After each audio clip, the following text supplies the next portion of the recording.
গাজীপুরের কাপাসিয়ায় express leather products limited lotto বাংলাদেশের নতুন কারখানার উদ্বোধন হয়েছে। রোববার সকালে কারখানার ভিত্তিপ্রস্তর উদ্বোধন করেন প্রতিষ্ঠানের ব্যবস্থাপনা পরিচালক কাজী জামিল ইসলাম। তিনি জানান, এই কারখানাটিতে হাজারো মানুষের কর্মসংস্থান হবে, পাশাপাশি শ্রমিক বান্ধব পরিবেশের বিষয়টিও নিশ্চিত করা হবে। ইকবাল আহমেদের তথ্য এবং ছবিতে প্রতিবেদন। রবিবার সকালে কাপাসিয়ার কপালেশ্বর এলাকায় ফিতা কেটে কারখানার ভিত্তিপ্রস্তর উদ্বোধন করেন লোটোর ব্যবস্থাপনা পরিচালক কাজী জামিল ইসলাম।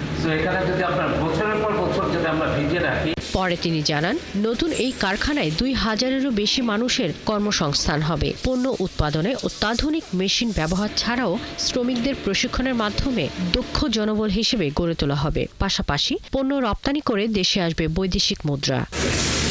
কারখানায় নতুন কর্মসংস্থান তৈরি হওয়ায় খুশি এলাকাবাসী। জানান, এটি এলাকার উন্নয়নেও গুরুত্বপূর্ণ ভূমিকা রাখবে।